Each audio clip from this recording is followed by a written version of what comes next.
You're listening to The Great Simplification with Nate Hagans. That's me. On this show, we try to explore and simplify what's happening with energy, the economy, the environment, and our society.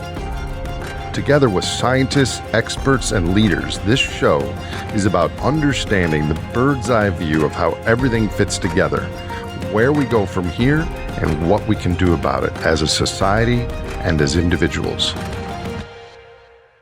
Today's podcast is with Gareth Roberts. And Gareth is an entrepreneur and a successful founder and former CEO of a large public oil and gas company. Gareth studied geology at Oxford University before going on to work for Texaco and Murphy Oil in the U.S. and United Kingdom. In the 1980s, he founded Denbury Resources, which eventually grew into a $10 billion company. Gareth stepped down from Denbury 10 years ago and has been involved in the creation of various businesses, including ones involved in carbon sequestration, helium exploration, and tertiary extraction of oil. In this conversation, Gareth and I discuss the importance of energy, humor, and science. Please welcome my longtime friend, geologist Gareth Roberts.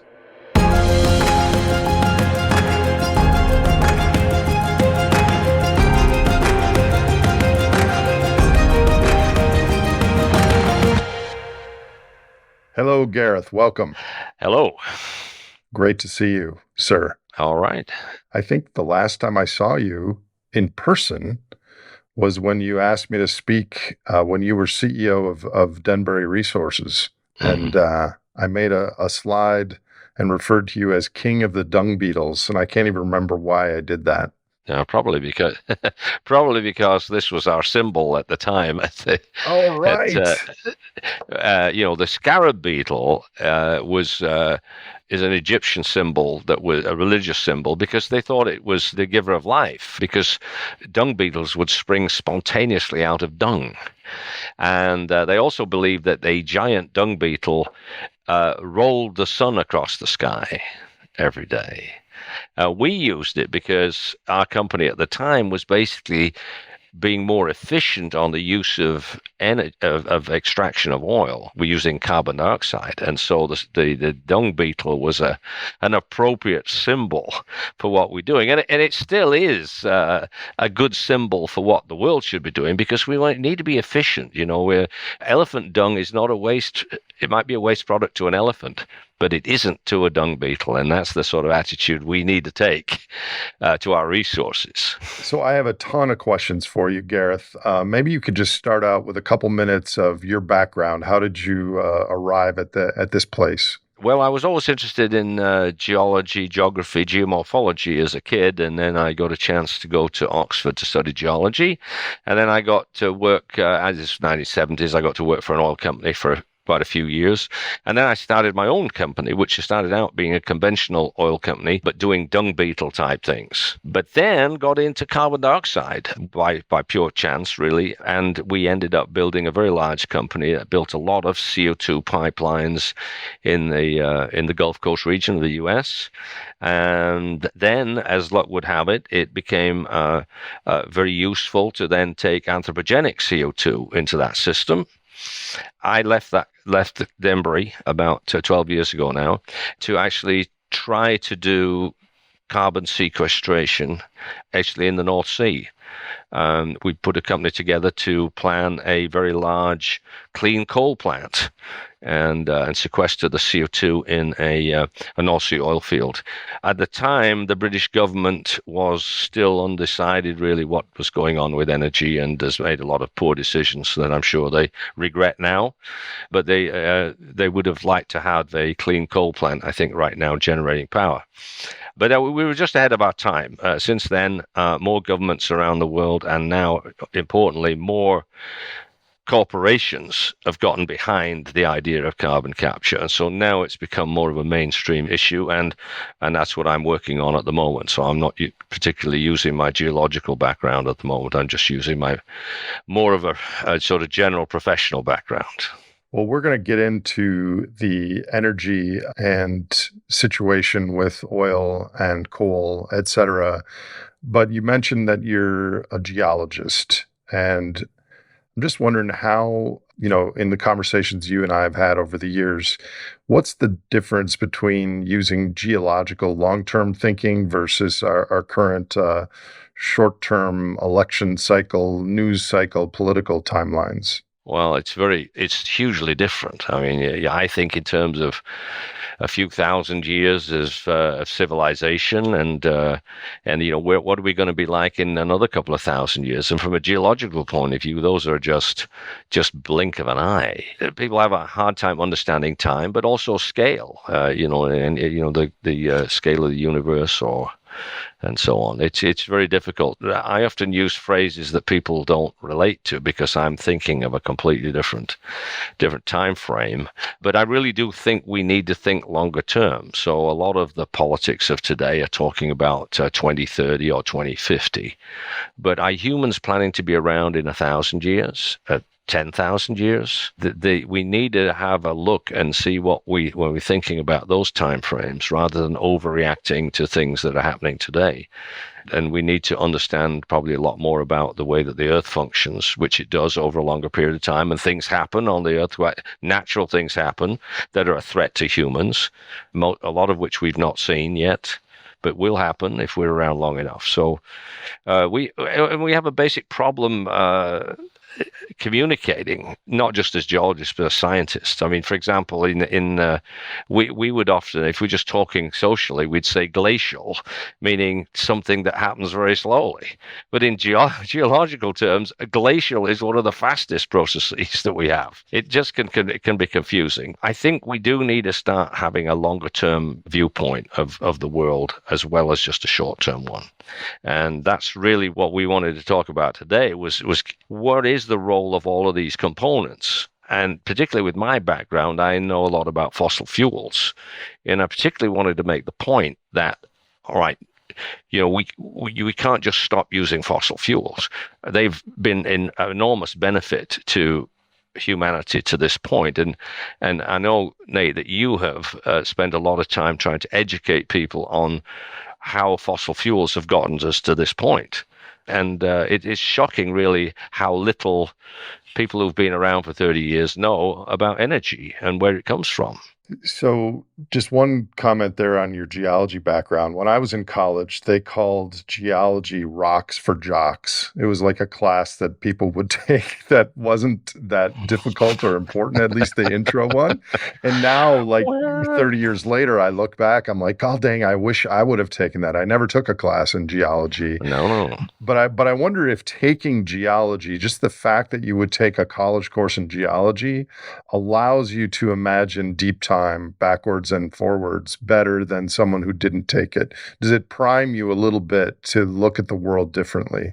Oh, I'm sure it does indeed. And we looked at geology as the king of the sciences because it uses the other sciences just like little playthings. We use a little bit of chemistry here, a little bit of physics over there. And of course, the paleontology uses biology. So we use the other sciences, and yes, it does give a great insight into what can happen. So much of human history is tied in with geology and how the earth is shaped, and even down to the quality of the wine that you drink. It's based on the terroir. The terroir? What's that? Terroir, that's the French word for the soil that the vine has grown in, and it affects the quality of the wine. It's not going to affect people like us, Nate. We will drink anything, but no, actually, I don't know if you know Peter Ward. He's a paleobiologist. He was a former guest on this show, and he's actually writing a book about all the different wines in the world based on the rocks that are underneath the soil and what inferences that has. Right. Anyways, yeah. Yeah. Well, one of my professors was into that as well. I guess it's one of the perks of the job. Okay. So getting back to your other comment, you and I met, you were a supporter of the oil drum way back in the day. And, ironically, there was a lot of buzz, 2005, 6, 7, 8, about energy, about energy's role in society, about the critical importance of oil. And now here we are 15 years later, the situation is way worse. And it seems like people are less concerned about energy, notwithstanding the Ukraine-Russia influence on Europe and the Hmm. world prices of natural gas. But it seems like we are less concerned or aware of the critical role of energy. What do you think about that? Well, I think you're right. I think that's true. You call it energy blindness in your talks, and it seems to be getting worse, not better. And the problem, well, I call it energy ignorance. And the problem with ignorance is it, it, it can lead to unscrupulous salesmen and other people taking fully advantage of the ignorant. It's a very dangerous situation. So I think we had more of a traction in sort of 2007 because the price of oil was going up so much. And the price of oil then is much higher in real terms than it is at the moment. It went up to $140 a barrel in 2008. And so it was something on everybody's mind, and the idea that we might run out of oil. So in the 1950s, a guy called M.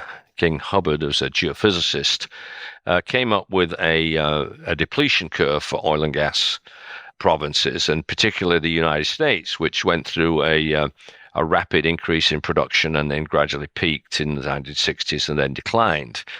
And then a gentleman by the name of Colin Campbell took that up again in the probably 80s. He worked extensively around the world and looked at many overlapping geological provinces, put together a global version of that, and realized that conventional oil was depleting, and was going to start declining. He actually described it as an uncomfortable plateau, which I think is what we're in at the moment. But I must point out the difference between conventional oil and non-conventional oil, because the idea of peak oil only applied to conventional oil. And if you imagine a resource like copper, right? And imagine a sort of a triangle with a point at the top. There's a very small number of deposits of pure copper. But as you go down the triangle, you get more and more deposits, but they become less concentrated. So eventually, you've got a lot of copper in seawater, very dilute. The opposite occurs with conventional oil, because conventional oil is not a mineral deposit as such. It is oil that is seeped out of source rocks. Source rocks follow the regular convention, but the conventional oils are then migrate into reservoirs where they can be quickly extracted. So it's a different type of geology. What we've seen in the last few years is this uptick in what we call shale oil, which is a non-conventional resource. And shale oil is effectively the source rock. So shale oil will follow a typical resource triangle. There'll be some very good source rocks in small quantities, and there'll be a lot of very poor ones. And that's what we're seeing. We're only seeing really the very best. And furthermore, they're not particularly economic, not like conventional. Let me explain that too, and I'm going to use some of your terminology, Nate, because you talk about energy return on energy invested. And when you look at conventional oil, and imagine a well drilled in the middle of the Saudi desert in the 1950s, for the energy that you put into drilling that well, you would get thousands of units of energy back. Thousands. And then if you drilled a well in the 1970s in the US, you might get 100 units back. But I've looked very closely with some of my friends at some of their work in the shale play in West Texas, the Permian Basin, which is the daddy of the oil shales, of course. We find that we're probably looking at about 2 energy units for an energy unit put in. And that's very low. And probably the only reason why shale had such dynamic growth in the last 10 years is because of very, very cheap monetary policy. It was a bit of a bubble. But the other thing to consider when we think about, say, the peak oil situation, and we're running about 100 million barrels a day of oil in the world at the moment, is that net oil. And what I mean by that is if, say, shale oil is now 6 million barrels of oil per day in the US, and we've really had to take 1 unit of energy to get 2 units out, our net energy is only 3 million barrels a day. So if you try to think of the net useful energy to society, we are past peak oil, even with the non-conventional added. So, yes, but if that were the case, it could be that we're using lower quality energy that is more abundant in order to get the higher quality oil, which underpins and acts as the hemoglobin for global commerce. Because a lot of the energy inputs are natural gas and electricity and other things. We're not just using oil to get oil. Well, actually, the biggest component in shale is diesel, which does come from oil. And is very valuable and in short supply at the moment. So, and the way I did that calculation was I used dollars, and I tried to use, and it's very difficult using dollars because prices are up and down on both sides. So, but I did some analysis with some friends of mine and came up with what we think was a fairly normalized relationship. And they get about $2 back for every dollar put in. So if we assume all the energy components that go into that are equivalent to dollars in that situation, that should be roughly where we're at. But the other thing that I must point out is if you start thinking in terms of net energy out, you got to look at all the other sources that we're using today as well. And there, your question about the quality is that sometimes we're using a better quality energy that's going in than the energy that we're getting out. Right. Well, if it's electricity and diesel, that would be the case. So here's an interesting angle on this is two things. First of all, you mentioned that we used finance to enable what is in retrospect a shale bubble. So really, we used finance to change the shape of the eventual oil pyramid or oil curve because we increased it at the cost of an eventual steeper decline. What would you say about that? Yeah, I mean, I think it... Actually, here's another way to think about that I just thought about. Sorry to interrupt you, Gareth. You say that we're at roughly 3-to-1 EROI, so it's a net energy of 2. No. It's a net energy of 1. So it's a 2-to-1 EROI and net energy of 1. So why would we do that? Here's why. Because the gross energy that we're getting and all the jobs of the drillers and the rigs and the equipment, all of that adds to GDP. So we're growing our GDP by spending energy on getting energy. And if GDP is our cultural goal, this is all good for GDP. Meanwhile, we're eating our seed corn. It's still economic in terms. This 2-to-1, it's still giving these guys probably about a 20% return. The problem is it's a treadmill. It goes very quickly. They make 20% on their money 1 year, but they got to turn around and do it again and do it again and do it again. And any kind of hiccup in oil and gas operations, a dry hole or a problem with a location can throw you off. So and the guys I talk to are probably the best in the business at keeping the costs down. So I would imagine all the other operators are probably seeing less economics than that. So the Permian is still increasing. A lot of our shale plays are in decline now, but the Permian is still growing.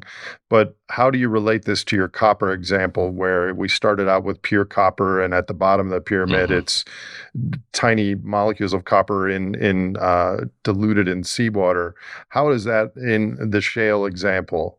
Shales are very complex rock types. They're not really shales. These are kind of hybrid siltstones that have a high carbonaceous content, and we don't really understand how the oil gets out of there. All right, so what this trial and error is what you're seeing out there. So what you have is we don't know where the peak of the pyramid is. We're still looking for it, and in some cases we find in the sweet spots. But a lot of the drilling that has gone on has not been in the sweet spots, or has been in shale plays that don't work. So it's just a little bit more complicated geologically. Now, natural gas is a slightly different thing because from it's some smaller molecule. So these type of shale rocks that we're talking about, which are difficult, it's difficult to get oil out of them.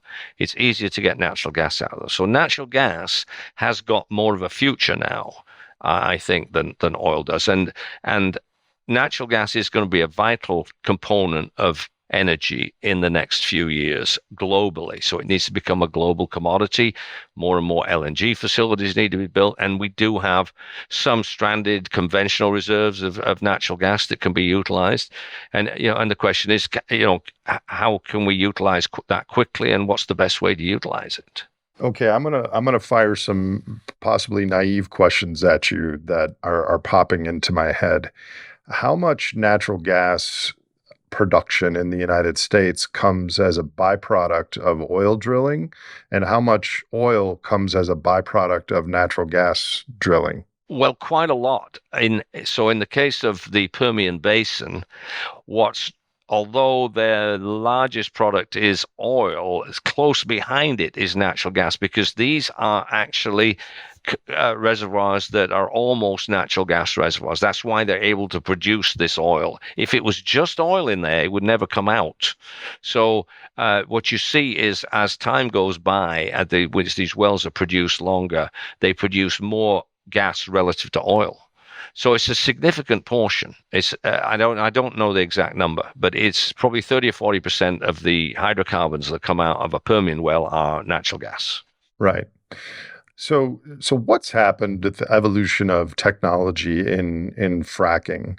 Is it getting better and better every year, or is it just that the prices have made it more economic? And then a sub question of that, the same amount of oil that was ultimately recoverable is largely the same, right? So fracking hasn't created more oil. It's just acted as a larger straw to the milkshake, as it were. Well, fracking in the oil-prone areas, the oil recovery is very low. So in a traditional conventional reservoir, sandstone porous reservoir, you could be getting out 50%. Even, with carbon dioxide, we were getting up to 70% of the oil out.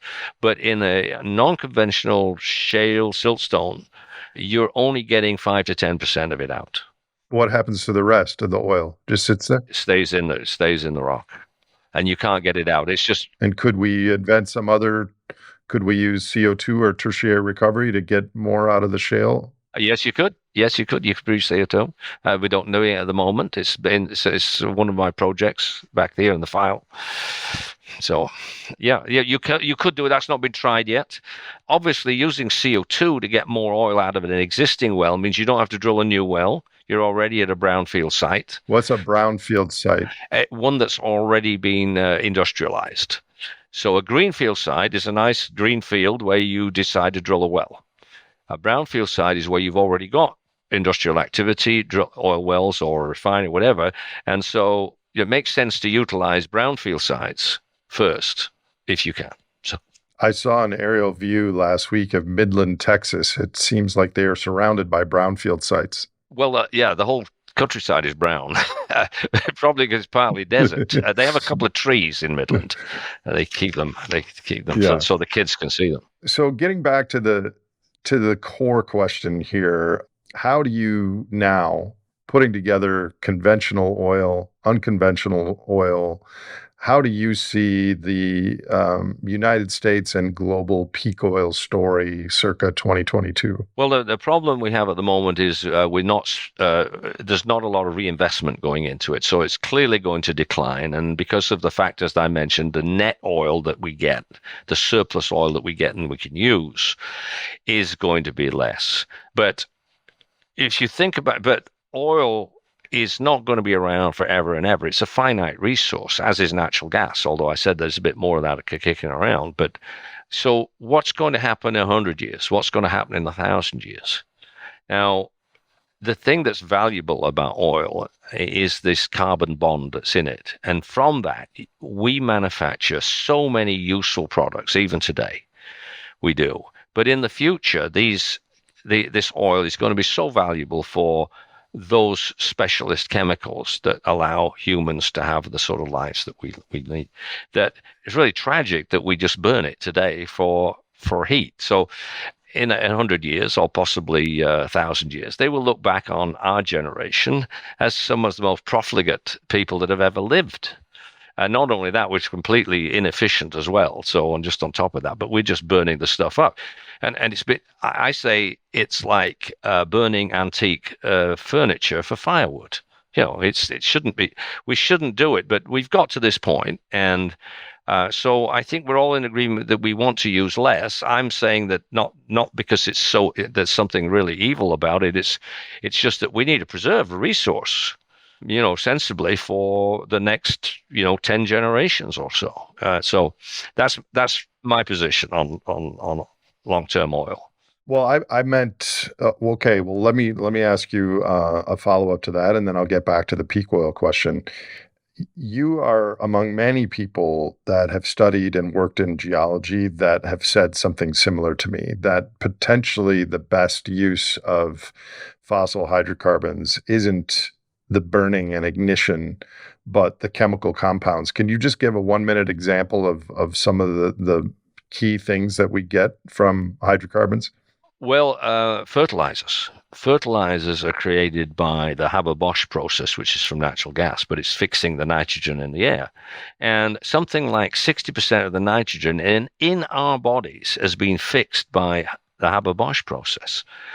We wouldn't be able to have this many people on the planet without that extra nitrogen being fixed into protein. So the definition I saw the other day on a course, the definition of modern agriculture is the conversion of fossil fuels into food. That's how they define it. So food production is at the moment critical for fossil fuels, but then all of the clothes that we wear, the materials that we create, that we build cars with, the houses and the materials that we have, it's astonishing. Cosmetics for the ladies, it all comes from petrochemicals, and so People don't know you as well as I do. They don't know that you were trying to make a joke there. I But was almost about to make a joke, but I held myself back. I'm getting older and wiser now in this political. So here's the thing, and I don't know if you watched a recent episode I had with Art Berman, but one of the things that I think is just totally missing from our discourse is, oh, we want to have electric cars so that we don't need oil anymore. Well, technically, we wouldn't need gasoline, even if that was possible. But if we didn't need gasoline, we would still need the same amount of oil for all these other products that society completely depends on. Yeah, it's something like 40% of all hydrocarbons go into something else, and they're all burnt. And it's been growing, as more and more products get made from it. It's growing. So you can't call for the complete elimination of fossil fuels sensibly. I think you can't do that. But let's just talk about how a transition is going to work then. If we accept that fossil fuels play a very important part of life today, how are we going to transition out of that? That's the problem. Let me put a pin in that and get back to my other question. What do you think, of course, there's lots of variables that come into play. There's geopolitics, there's debt and finance, there's other things. But middle of the curve, what will be our oil production as a global culture 10 years from now, 30 years from now, based on underlying decline rates and lower EROI, as you were saying? Do you have any ideas? Well, I think that the price of oil is going to go up several fold at some point. The reason for saying that is because the amount of energy that's in a barrel of oil is so valuable that the current prices have got nothing to do with its utility. I think you've calculated the number of man hours that go into a barrel of oil, and I can't remember what it is. Do you remember? It's several hundred. It's 11 years of physical labor would match the BTUs in a barrel of oil, but humans are more efficient when they exert their muscles towards a task.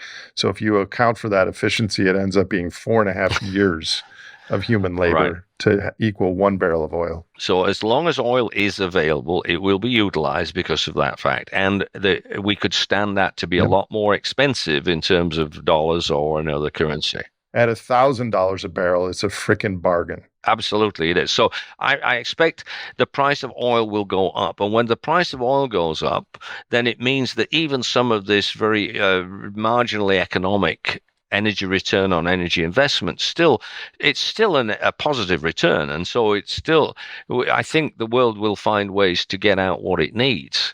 But I think without a step change in the price of oil, or I think it will decline. I think the net energy available to us will gradually go down, and this poses a real problem particularly in developing nations, which absolutely need that oil. There is no substitute there. They don't have an electrical grid. They don't have.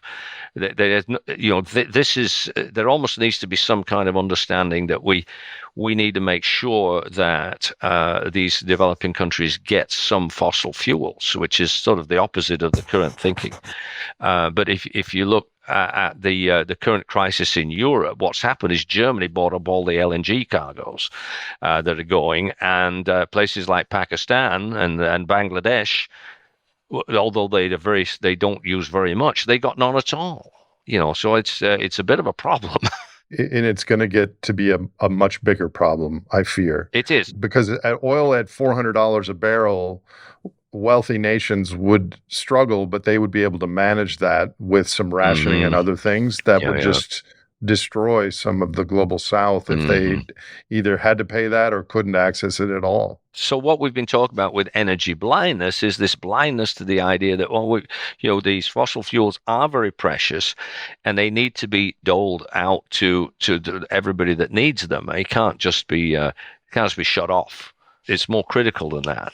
So, two scenarios. I know which one that I'm expecting, but based on what you said, is as oil prices go up, that will crush economies, but it'll also, if it stays up, it will give a signal to oil companies that it's okay to drill because we will get paid back instead of 2020 when oil was negative $37 in the futures market for a few hours.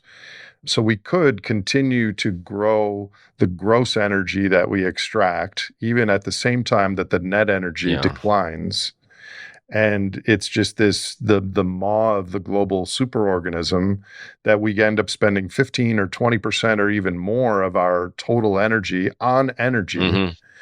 Meanwhile, that still is producing GDP. You're saying that that's possible. The alternative thing is that it crashes the financial claims that require energy to pay them back, and we have a much smaller economy and less complexity, which is what I'm expecting. But what do you think about that? I think that the total amount of oil, the gross oil, is going. I don't see that going up much at all. I think, but the net oil, will trickle downwards as the energy sources become more expensive to exploit. So I just think the world is going to have to use less.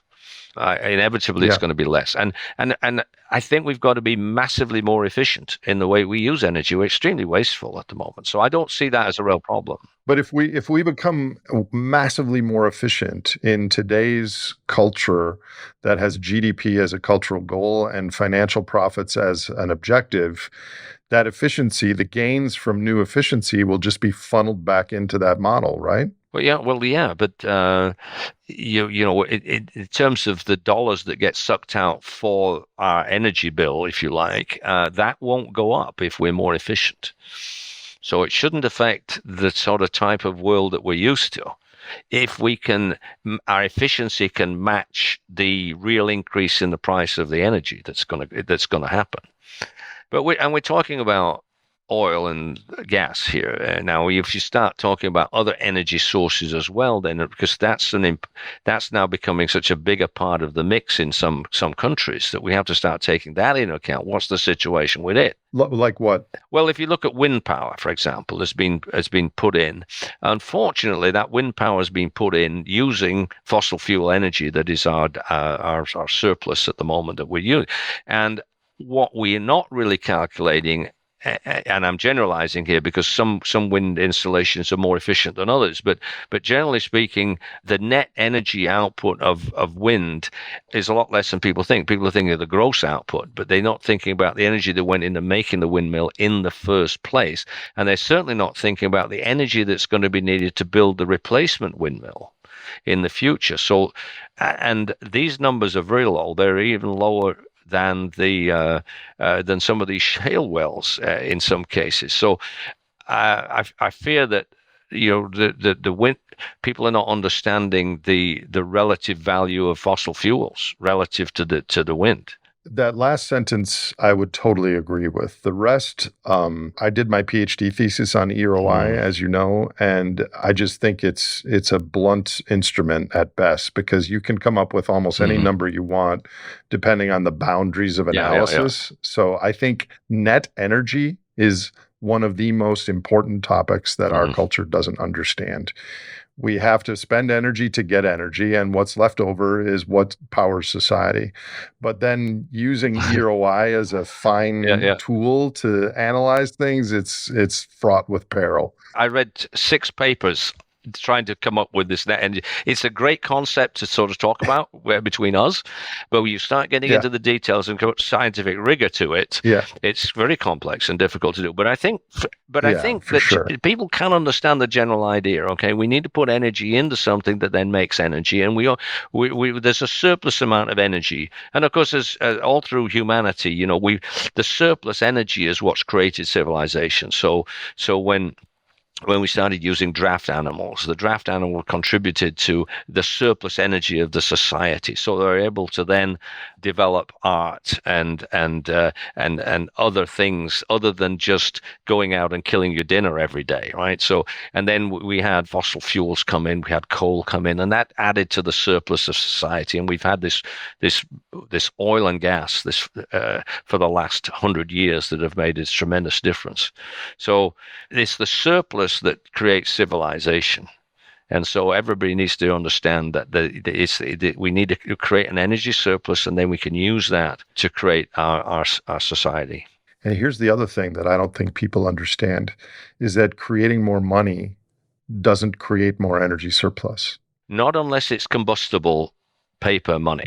Well, but even that, there'd probably be a low I return on think that. in some societies, inflation has gotten so bad you could probably use it for. Yeah, you can We burn it once. I don't know if you remember this, but I once did a presentation and joked that the fundamental unit of currency was the BTU, the British Thermal Unit. Energy is the real currency. Gold coin isn't. You can't do anything with gold. You can't do anything much with diamonds. You can't eat them. It's energy is the unit. And I even facetious. Well, energy is the currency of life. In nature, that is certainly the case. It certainly is. I want to get to your ideas on a energy societal transition, but I know you went to Oxford and you have relationships there and you care deeply about education. How can we get this systems, energy, geology more into the lexicon of young people and it just seems like we're really treading water here on the core things that need to be understood by a population for the future. How can we change that? Or what are your thoughts on education about these issues? Well, I think you're doing a grand job with these podcasts and getting different views together. I think rather than trying to educate the next generation specifically about energy or specifically about anything, I think the general principles need to be stressed that people need to be make up their own minds about things. There needs to be an open discourse about difficult subjects. And if you can teach people that, then they can solve their own problems for themselves. And there'll be different problems, 50 years from now, 100 years from now, for the other generations to have to solve. But how do you teach people to make up their own mind? Is that logics or epistemics or I mean philosophy or what? Well, I see at the moment a trend towards people being politically correct or this, and that's a little dangerous. I mean, you see all these Western countries all with the same sort of basic philosophy. And what we need just like we need in society, we say we need diversity. And of course, in natural populations, you need diversity. We also need diversity of thought. And that's where we need to go. So what we should be focusing on is encouraging people to make up their own minds, be able to speak freely on opinions, and not be just shouted down just because somebody doesn't agree with them. This is something, because I went to Oxford, and of course we have the Oxford debating societies, and the whole scientific community is based around the idea that we all have opinions and we express them and thrash these things around till we come up with some real data. So I think it's important to understand that we need that free opinions, and people just can't be shouted down because we don't agree with them. And I see that going on even in the in universities, which is kind of shocking, really. No, I agree. I am Yeah. worried about that. And as far as debating, I would never debate against someone born in England because they're just the masters. Right? We Well, could never. I could no, never compete. when we grew up on Monty Python, you see, so we know how to Oh, argue. Um, you were friends with all those guys, right? Yeah, oh yeah. Well, with Terry Jones particularly, he went to my college, and Okay. so I met up with him a lot of time, and some of the others. I know some of the Yeah, skits by heart. The cheese yeah, shop. indeed. But the whole point about that was Yeah. they were at a period of time, and I was lucky enough to be around at that time when the establishment in Britain was okay with you taking pot shots at the establishment. You know, there's the Mm, BBC produced those programs, and they were all about ridiculing silly things in society. Well, so that brings us to the topic of humor in this, because I mm, think that humor is one of the ways in which we can correct reality, perceptions of reality. And if you think about humans, probably humanoids have been around 2 million years or so. And why do we have this sense of humor? You see, there's nothing else that would exist. Or for mating, moving up the mating ladder. I don't know why. I'm just speculating. well, I've got a great sense of humor, and it hasn't worked for me, so we'll throw that one out. Uh, You do have a I good know, sense yeah. of humor. Since I've known But you, no, I don't let's get I don't serious. remember But any time you've had a why do call. we have a Okay, sense of humor? I don't believe it's mating. I, but what I think it is, if you imagine a group of humans, living together somewhere, and Thag goes up a tree to get a squirrel. It doesn't get the squirrel, falls out of the tree. What's going to happen? The rest of the troop is going to laugh at Thag falling out of the tree. So what you have so Thag did a stupid thing. He's not going to catch the squirrel, and he ended up falling out of the tree. So what are you going to do to Thag to persuade him that this is not a good idea? Again, don't go. You can go up to him and you can hit him again and tell him not to go up climbing trees, or the rest of the community can just laugh at him. Well, it's a non-violent way of correcting stupid behavior. So I've not studied this, but I do believe that there's some real importance to humor, and I think it is a very important mechanism by which we ascertain what is real and what isn't real. And when we have ridiculous behavior by humans, and of course we do that all the time, it's a non-violent way of correcting it. So, maybe Monty Python has influenced me too much there. some thoughts on that. Number one, this podcast, unfortunately, is freaking serious. And you know me well enough. You and I crack jokes Hmm. together all the time. And every time I've been on the phone with you, we laugh. I just don't feel it's appropriate to have a lot of humor on this podcast Hmm. because the subject matter is so serious. And yet, I agree with you that no matter what happens to human and planetary futures, I hope to laugh and crack jokes and play practical pranks on my brother. And that's who I Hmm. am. But I think the space for humor, given the meta crisis, is diminished, and maybe that's a problem in itself. And then my second reaction was, as events get more chaotic, maybe humor is just a lifeline for people's psyche. I mean, the whole bread and circuses in Rome is people were starving and they had to give them entertainment, etc. Which is kind of the whole Netflix and chill movement now. Is people work, life is kind of tough, and then they watch Hmm. one of 10 billion Netflix programs at night. I don't know. It's an interesting thing. What is the evolutionary reason for humor? Well, certainly, as during the Second World War in Britain, all of the comedians that I really respect came out of that, and they were treating, war is madness, Really? right? And they treated it that way. And I don't know if you know Spike Milligan, but he wrote a series of books, Adolf Hitler my part in his downfall, and then a sequel was Adolf Hitler, his part in my downfall. But war No, is I never heard of madness, that. so yes, there was a certain amount of keeping sanity, but you look at some of the societies that don't have humor. I mean, Nazi Germany was not a place where there was any humor, and so. What is it, a symptom or a cure? I don't know which it is, but it's definitely something that's lacking in those. Soviet Russia, probably North Korea. You know, Those are not humorous societies. I am an apolitical person because I believe that we have to. I think there's diversity in thought, like you say. And I think what we face goes beyond Republican or Democrat. But I will just say this one political comment that President Trump, that was the thing that bothered me the most, is he never laughed or said a joke ever. Ever. And that's just there's just something wrong with that. Well, that's right. President Reagan is always well thought of, and he told jokes. He told jokes about the Soviet Union, which are still funny today. But you're right. It is something that I think we admire in people, is a sense of humor. It means that they've got the ability to laugh at themselves.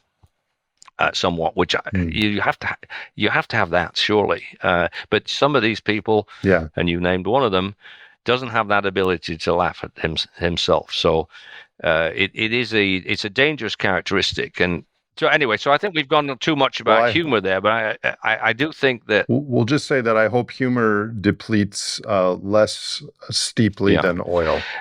But just going back to more general principles, I know that there's going to be a lot of difficulty with the energy transition, but those difficulties are going to bring around solutions, probably not by us, but by other people. And I feel quite confident that people will go on and find solutions to all of this stuff. I am not at all thinking that we're in a terminal crisis or anything like that. I'm much more optimistic about the world, and I think the current generation is probably lacking in some tools, but necessity is the mother of invention, and when crises start coming along, they'll find solutions. So I'm not too concerned about that.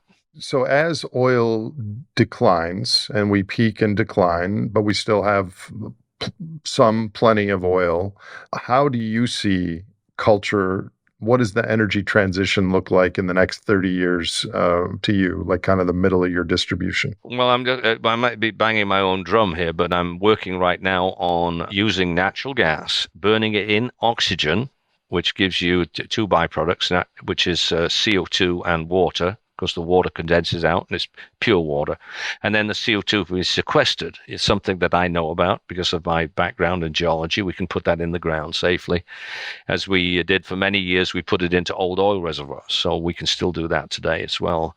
And the beauty about having natural gas is that it can be switched on and off very quickly. So if you can imagine, you do have renewables, you have wind, and you need backup for that. Well, you can use these natural gas, as we know in Europe today, is the counterpoint to renewables. Yep. Well, now if you can sequester the CO2 that comes from burning that natural gas, then you have something that everybody should be happy with. So as long as we have natural gas, we have that ability. Now, longer term, we're going on for another 100 years or so, we absolutely need some sort of nuclear program. I doubt whether fusion is going to work, but we should still work as hard as we can on that.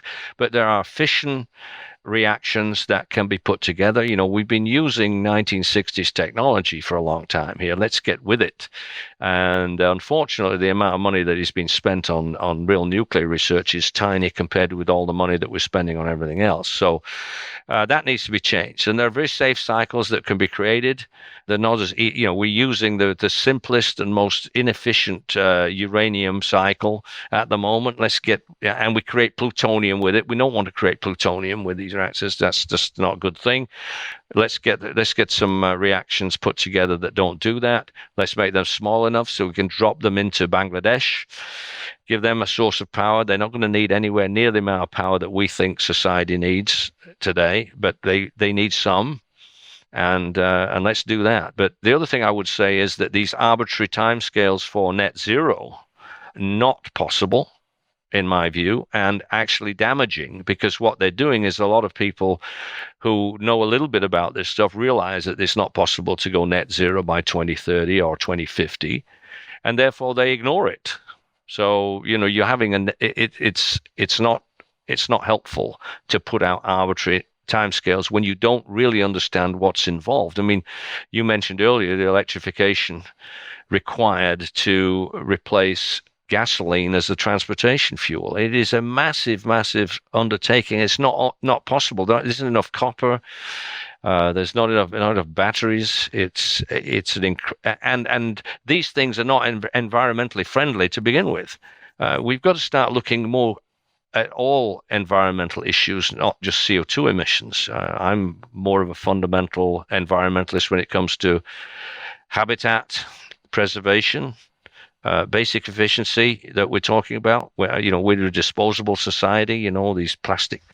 Oh, look, I've got one here, a plastic water bottle. It's just these are sinful things, really. So, and those we can do something about. Whereas sometimes we can't always do something about CO2. Because sometimes we need to have a fire. So what I'm hearing is oil is going to peak. There will still be a large demand for oil because of its quality, but the gross amount is going to decline relatively soon. We're going to have to expand natural gas. We can, with potential technologies being worked on, burn the natural gas and have water as a byproduct and CO2 as a byproduct, which can be then sequestered underground, and some complement of yet to come and existing nuclear technologies, which will smooth, future decades of total societal energy availability. Yep, you got it. Those are my 4 points that I wanted to make. So just a quick clarification. Can you actually permanently sequester CO2 in an old oil field? How does that actually work? Could you walk us through the mechanics of that? Well, the oil is usually several million years old in that reservoir. So, yes, you can. Now, the problem comes when you're sequestering in something that was not an oil and gas reservoir, because it's you might not have a trap. So there's issues behind making sure that it doesn't come right back out again. But and that's just more expensive. But carbon capture and storage is best done in the right geological provinces. It's not always going to be convenient to do it. So where you live, for example, you're on what we call the Canadian Shield rocks, and there's no reservoirs down there that we can put the CO2 into. So, but then again, places like the U.S. Gulf Coast, massive industrial areas, lots of emissions. So we need to tackle the low-hanging fruit first. How can we even conceptually have, like, we've got a Department of Energy and Jennifer Granholm, and they're playing whack-a-mole, it seems like, with the Strategic Petroleum Reserve and all the things now. How could we have some systemic view of the next 30 or 50 years to even come to some blend of renewables and nuclear and depleting fossil fuels to power society? Like, what sort of governance structure would enable such a thing even to work on it? Because right now we've outsourced the governance to the market, and the prices tell us, okay, here's the signal, but there is no overriding strategy on how the pieces fit together. No, and it's been badly done in the past. I mean, the way that the renewables work in, say, the Texas market or even in the UK market is that they have been they're basically given a minimum subsidy to run, and which means they can a lot of times they can actually provide get paid negatively. They pay to have their power put in because they're getting such a subsidy, but they don't have a ceiling on them. So what's happened in the UK is that when the marginal fuel, natural gas, has gone up in price, all of the electricity goes up in price, and it's a windfall for literally for the wind farms. And the same structure exists in Texas. So when the wind blows, it puts everybody else out of business, and then when the wind doesn't blow, there's no backup capacity. So Yeah, it's a problem. well, see, the idea was that they could somehow have a free market for power, but yeah, and I'm a free market guy for most things, but when it comes to energy, this free market thing probably doesn't work. I mean, the states that do the best are the ones that still got the old-fashioned, system where they have the Public Utility Commission, and they basically have a one single entity that's designing the system, right?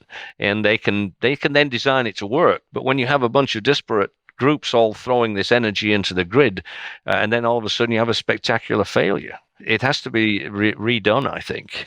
Do you think because energy is so central to human existence and human futures that eventually it should be a national good instead of dictated by the market? And I mean, look at 80, you tell me, something like 85% of the world's oil and gas reserves are owned by national oil companies, not by Exxon Mm-hmm. or Shell. Yeah, that's true. And let me ask you this. If there was an overarching entity that was overseeing all this, wouldn't we get more oil out of the shale fields because there wouldn't be cannibalization of one company drilling into another company's field? Wouldn't it be more efficient if there was like a grand plan? No, I don't think so. Not when it comes to the shale and development and that. I think as far as allocation of the asset once the energy once it's been created is different from actually creating the energy. So Okay. what we need is private enterprise and human efficiency to come up with the energy, and it may be sold into a central market. But then what we're talking about is allocating the energy to where it needs to go, and I think that's going to happen. It's not really just whether I think it's a good or bad thing. It's inevitable that governments move over to allocate that. They're already doing it in certain ways, but I think it's just inevitable they do, because it's such a vital part of human existence, this energy. Whether it's right. You and I know that. You and I know that. Do governments really know that? No, otherwise they'd be doing it already.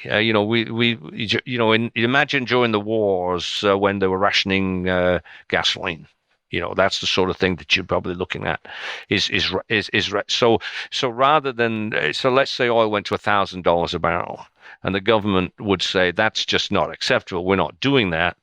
What we're going to do is going to use less gasoline, and the way we're going to do it is we're going to ration it to you. So that's the sort of mechanism that you'll see. And then you will automatically get massive carpooling and people taking one trip to the town to get provisions a week instead of one a day, and all kinds of behavior changes from that. Well, yes, and that I grew up with when I was a kid, we had a ration book, and we didn't have a lot of fresh food. How did that work? Can you give a story about that just for a minute or two? Well, I was a little kid, so I didn't actually go to the store myself with the ration book. But we didn't have any candy. There's no sugar around. The powdered eggs came from the U.S. We had spam, cans of spam. I still like spam. And of course, there's a Monty Python joke about spam, because we had spam with everything, and that's the joke. And all of a sudden, spam now has become a name for all the junk that's on the computer, which is why it doesn't work that well when I'm talking to you.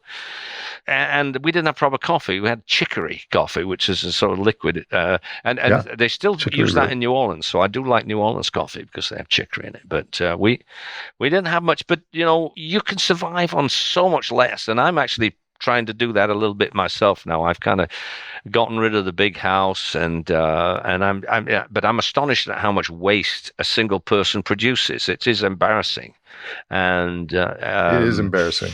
I don't have the answer to how we're going to, the next generation is going to survive, but they will work it out. They do. People are very adept if you let them. So we've talked about many things. I may have you back next year to take a deep dive on some of the potential technologies of turning natural gas into both CO2 and water, et cetera. But if you don't mind, I will ask you some personal questions that I ask all my guests at the end of the Mm-hmm. interview. You and I have known each other going on 15 years. Do you have any personal advice to people watching or listening to this at this time with global anxiety about the future? You've mentioned a few things, but do you have anything further on that? Well, I think that people just do need to be better, educate themselves better, and form their own opinions a little bit more, rather than just going along with with the general crowd. And I do think we need more diverse opinions to solve these difficult problems. So I would say, education is important, but as I said earlier, it's not the education on specific subjects; it's the understanding that you can make choices, that you can, and you need to make your own choices. So that's really the message that I would give, and I would give that to my kids, and I think probably I have done already, and that's the most important thing I think for the future society, is to maintain diverse thought processes. And Bertrand Russell said, stick to facts. Get the facts. Don't spend too much time on human speculation. Get into the facts. He was very adamant about that. I am adamant about that too, but our current social media commons makes it difficult to just get the facts at times. Mm-hmm. So there's the philosophy and the ethics that you're talking about, but there's also the technology is battling your objective that you just suggested. I thought that too, thinking about, because what we see, it seems like we're just swamped with misinformation or just random information. But you know what I think it is, Nate, is I think that this was always the case in human history, but what we've done is we've speeded it up 10,000 times. So, if you go through the Middle Ages, there were various memes going around that would take, 10, 20 years. And now we're just going whoosh, and it's just all hitting at once. So I don't think I'm trying to think that we are not really that different than people that lived 1,000 years ago or even 10,000 years ago, and I think it's just that our technology has just speeded up the process to us. And fundamentally, as human beings, we're not any different at all. I mean, we got to recognize that. We think that we're more superior. We think that we have better views than they did, a century ago. But then the next, the people that live 100 years from now are going to look back on our values and think that they were, were horrible people as well. So you can't just keep assessing history with the values of today that we do at the moment. You got to recognize that people had different views back then, and that was necessary for their survival. So, What do you care most about in the world, Gareth? nothing really, nothing. Nothing. I'm very happy. I've got to 70 years old, and now I'm playing, as they say, with the house's money. So personally, I don't have any problems, and I do have this optimism about the future for society that I think is sadly lacking. We seem to concentrate too much on the negatives, and it's easy to do that. There's a lot of negatives. Human history is full of all these negative things, and yet still we've managed to build something today. Look at what we've built. I don't believe that we are harming the earth. I think we're part of the earth. I think we're the children of the earth, and we're entitled to do things. I mean, what we've got to be careful is we don't do things that harm us. We destroy the environment, we're harming us. But I don't think that we should apologize for being here on the earth. I think we really how matter has evolved, and now it's evolved into something that's actually can recognize itself. So I'm optimistic. So I'm not. I would make another caution as well, because we're interacting with science all the time. But remember that scientists are wrong 95% of the time. Of course, but you got to realize that a scientist is telling you this. So, but there's certain things we're not wrong about, that as children of the earth, just to push back a little, we know that our species is taking 35 to 40% of the net primary productivity, directing it towards our one species out of maybe 10 million species. And your field, we're taking ancient productivity and adding it to the current system as well. So we are shrinking out nature. You mentioned habitat before. So the other species are taking it on the chin by us doing our normal bidding. Yes? Yes, but when we're gone, they will be back. If you got rid of humans today, the Earth would be a different place. 1,000 years from now, there'd be no trace of us, and it would go on. And what's going to happen a million years from now? So we have got a problem. We've got 8 billion people on the planet. You can't keep growing at that pace. But as I say, I've tried to predict what the future would be. I've tried to, and it's a waste of time. You can't. I won't worry about it. Basically, population dynamics are it's like a giant amoeba moving forward, and it moves in different directions. And well, it moves in one direction. It moves forward, eating up energy until it runs out of energy. Oh, I was talking about the way that societies interact and the type of how people actually evolve, the thoughts and so on like that. Yeah, we are using too much of the planet at the moment. There's no doubt about that. But it's not really the planet I'm worried about. It's humans. But let's just stay clear: the biggest threat to humans is other humans. That's always been the case throughout history, and will continue to be the problem. So we really don't need to sort of focus on this sort of inorganic side of the world. We need to look very carefully at the people around us and what they're doing, and we're seeing an example of that right now, aren't we, in Ukraine? Yeah. I'm very worried about that. So a couple more questions, Gareth. What, out of all the issues in the world, what is the single biggest thing that you are worried about in the next 10 years? I think it's energy. I think energy is going to come to the fore. I say I'm not too worried about it. What I do worry about is that other people don't have that information, and they're going to make wrong decisions about, and they're not prepared for it. And they weren't prepared for the energy crisis in Europe. But that was not caused by Putin. That was taken advantage of by Putin, right? I agree with that. But the basic problem was already there, and that's what happens when you don't understand what the energy situation. So, and it's going to become more and more apparent, and it's going to be more of a problem. We're nowhere near the worst that's going to come. Do you have any stories or experiences in the past year in your life that are hopeful or give you hope about the future? Well, I've never been distressed about the future, so there isn't anything specific out there. I do think that humans have that ability to adapt. What made us successful was our ability to adapt to different environments. It wasn't our ability to adapt the environment to us. We've adapted. So we need to go back a bit to basics and say, all right, we need to. So I would, but I'm confident about that. So I don't have any particular stories that I need to cheer me up. Other than the fact that I made it to 70 years old, I think that's probably a decent accomplishment. Congratulations. I don't know why that is, but you're exactly 70. I know like 15 people in my core network that are not 69 or 71. They are all 70 right now. It's a strange thing. So if you were benevolent dictator, oh my gosh, it's hard to imagine, and there was no personal recourse to your decisions, what is one thing that you, Gareth Roberts, would do to improve human planetary futures? All right. I think it would be the focus on nuclear.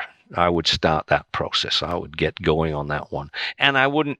And again, you can't just do it by diktat. You'd have to say, okay, we're going to try different things. It's important to have this diversity of approach.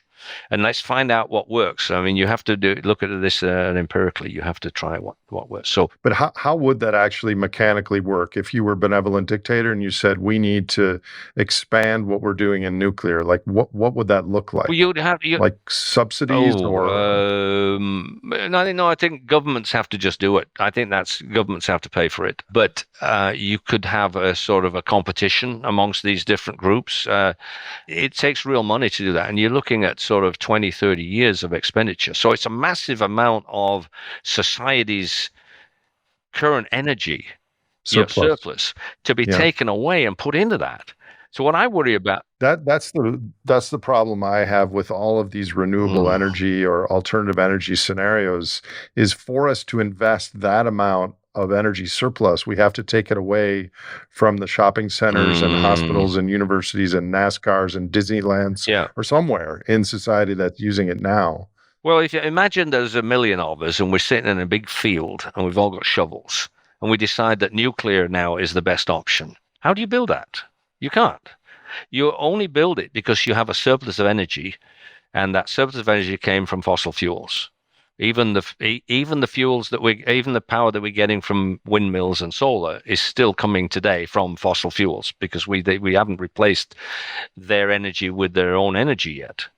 So, that's the problem. Is we are gonna use up this dowry, if you like, of energy that we've been blessed with on this earth. Can you imagine? I mean, the chances of this being able to just drill wells in the ground and get this millions of years of solar radiation to us. It's a gift that we've squandered. Right. And so we need to use what's left of that gift to build something that will last 100 years and then produce enough energy to build another one after that and another one. So I often, these things need to be able to reproduce themselves, this energy source. And there's plenty of energy in fission. There's lots of energy in fission. And that's what I would do if I was a benevolent dictator. I would start on that path then. There are people out there that know how to do all this stuff. And this is another area where society has sort of decided that it's really, we don't want nuclear. We're scared of nuclear, but the facts on nuclear safety are very good indeed. It's extremely safe. And, there's always some risk in anything that we do, but we need to take those risks when it comes to this. Thank you, Gareth, for spending time with me today. Do you have any closing thoughts that you'd like to share with people listening? No, I want to get on my bike ride, and I'm sure everybody else has got their own bike ride they want to go on. So yeah, well, metaphorically, I'm going to try to do snowshoes. Thank you for your lifetime of work on energy and your humor and your curiosity. So to be continued, my friend. All right. Thank you, Nate. Keep up the good work. Let's get some more opinions out there. Thanks, Gareth. Thanks. If you enjoyed or learned from this episode of The Great Simplification, please subscribe to us on your favorite podcast platform and visit thegreatsimplification.com for more information on future releases.